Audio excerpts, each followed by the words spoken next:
10 countries that will disappear in the future. Imagine a world where some of the countries we know today no longer appear on the map. Rising seas, political turmoil, and resource scarcity are creating dangerous conditions for certain nations, threatening their survival as independent entities. This isn't science fiction. It's a possible future. In this video, we'll uncover the 10 countries most at risk of disappearing or undergoing dramatic transformations and unpack the factors leading to their potential demise. What's at stake isn't just land, but the people, cultures, and histories tied to these places. Let's dive deep into this urgent topic. Climate change is reshaping the global landscape in real time. For some nations, especially those at low elevations or near coastlines, this means existential challenges. Rising sea levels, flooding, and extreme weather events are threatening to erase entire countries. Take the Maldives, for example. This stunning island nation is a paradise for tourists, but beneath its beauty lies a grim reality. The Maldives is the lowest-lying country on Earth, with most of its land just 1 to 1.5 meters above sea level. With oceans rising due to melting ice caps, experts predict much of the Maldives could be uninhabitable within this century. Imagine the heartbreak of a nation essentially submerged, forcing its citizens to relocate and its rich cultural heritage to scatter. Similarly, Kiribati, a Pacific island nation, faces an uncertain future. Its residents are already witnessing their coastline erode and drinking water sources contaminated by salty seawater. The government has gone to extraordinary lengths, even purchasing land in Fiji in preparation for relocating its population. Kiribati could become one of the first countries rendered unlivable by climate change. In addition, Bangladesh, with its vast lowlands and dense population of over 170 million, is particularly vulnerable. Rising sea levels combined with extreme flooding could displace millions. This poses a colossal challenge, not just for Bangladesh, but for neighboring countries that may have to absorb waves of climate migrants. Other small nations like Tuvalu and the Marshall Islands in the Pacific also face impending doom. Standing just a few feet above sea level, these islands face the direct impact of rising oceans. Aside from the environmental devastation, residents face the heart-wrenching reality of losing their homes, and with them, their cultural identity. The science is clear. Without aggressive action to reduce global warming, these nations could cease to exist. But climate change doesn't just threaten individual countries. It creates ripple effects, exacerbating problems like resource scarcity and migration that have national and global consequences. The fight for survival isn't limited to rising oceans. For many nations, climate change manifests in other devastating ways, like drying water supplies and desertification. These issues disrupt agriculture, jeopardize livelihoods, and push already fragile nations closer to collapse. Take Chad in Africa, for example. Once a region of vibrant ecosystems, it now struggles with the encroaching Sahara Desert. As the fertile land disappears, families lose their ability to farm, feed themselves, and sustain their way of life. These struggles lead many to migrate, often heading to urban areas or crossing national boundaries, which amplifies tension and instability. Resource-related crises don't stop at land degradation. For nations like Chad, these pressures could escalate into the collapse of governance. Imagine a future where once stable countries face not just drought, but political chaos as communities compete for increasingly scarce water and food supplies. Globally, the effects are interconnected. As habitats shrink and resources like fertile soil become rare, the stress on fragile nations becomes unsustainable.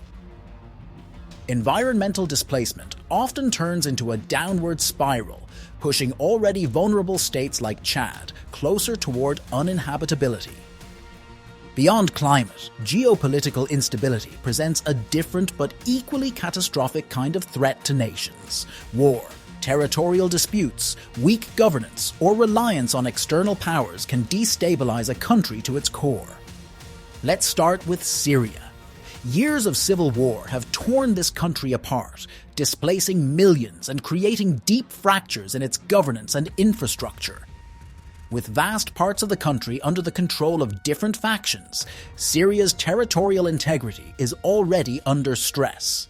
Continued instability poses the risk of Syria eventually fragmenting into de facto independent regions, effectively erasing its borders as we know them.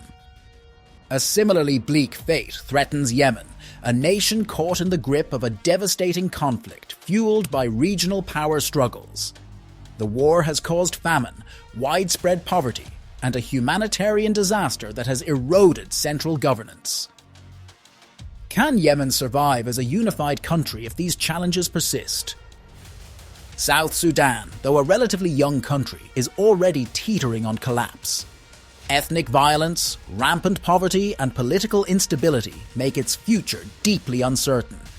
In situations like this, where internal divisions run deep, the viability of maintaining the current borders of South Sudan comes into question. Beyond internal conflicts, territorial disputes drive risks for some nations. Taiwan is a prime example. Officially self-ruled, Taiwan faces constant political, economic, and sometimes even military pressure from China, which views it as a breakaway province. Many fear that escalating tensions could threaten Taiwan's sovereignty, leaving its future hanging in the balance. Similarly, Ukraine faces a precarious position due to the ongoing conflict with Russia. The annexation of Crimea and the ongoing war in the eastern Donbas region mark a serious threat to Ukraine's territorial sovereignty. The outcome of this geopolitical tug-of-war could redefine the nation's borders or its existence as an independent country. Even countries not immediately at war deal with challenges to sovereignty. Lebanon, staggering under the weight of economic collapse and heavy external influence, runs the risk of losing further autonomy. If reliance on foreign aid spirals out of control, sovereignty could become more of a symbolic idea than a practical reality. These risks paint a stark picture. Political fragmentation, territorial disputes, continued conflict, and external interference all have the power to dissolve nations as we know them. When governance falters, borders often follow. As countries face potential disappearance or territorial collapse, it's not just about lines on a map. The human and cultural toll of such changes is staggering. When nations shrink, fragment, or disappear entirely, people don't just lose homes, they lose their sense of belonging. Take the residents of the Maldives or Kiribati. Forced migration would not only mean finding a new place to live, but also the displacement of entire cultures and traditions that have been tied to the land for generations. What happens when a people's ancestral land becomes uninhabitable? How do you preserve a cultural identity when the physical markers of that identity, language, rituals, architecture are lost or scattered across the globe? In places like Syria or Yemen, prolonged conflicts cause families to leave everything behind. Refugees often live in limbo for years, unable to return to what's left of their countries. The destruction of national identity leaves scars that go beyond the physical devastation of war.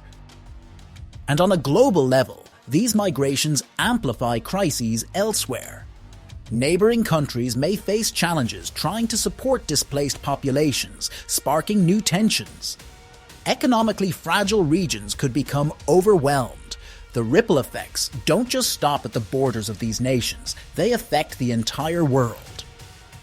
This dark picture of disappearing nations doesn't have to be inevitable.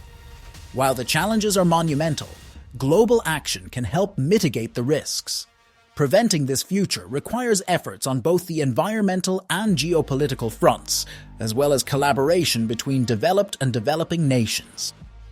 First, wealthier nations bear a responsibility to address climate change.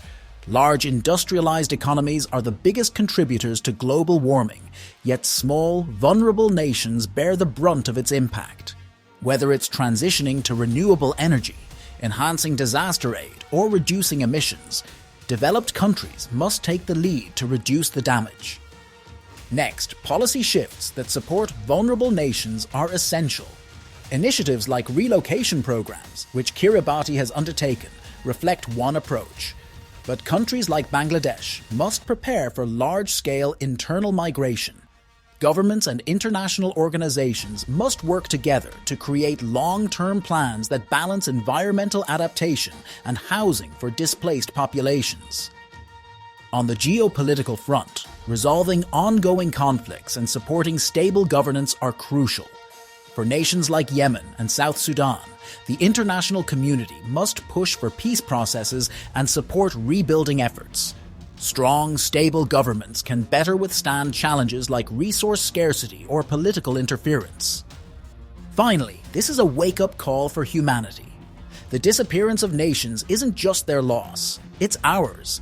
It's a reminder of how intertwined the world has become and how instability, climate change, and conflict reverberate far beyond the borders of one country. By taking action now, through empathy, awareness, and structural change, we can work together to preserve not just nations, but the humanity and stories they hold. The disappearing nations we've discussed today represent much more than geographic shifts. They are warning signs of broader global challenges, economic fragility, political instability, and an environment pushed to its limits. From climate refugees in Kiribati to conflict zones in Syria and Yemen, the potential collapse of nations points to humanity's shared responsibility to act. This is not a doomsday prophecy, it's an opportunity to reshape our collective future. By addressing the issues at their root, climate change, resource mismanagement, and political instability, we can not only protect vulnerable nations, but ensure a more stable and sustainable world for all. It's time to act. The question is not just whether these countries will survive, but whether we, as a global community, can rise to the challenge and build a future where no nation has to disappear.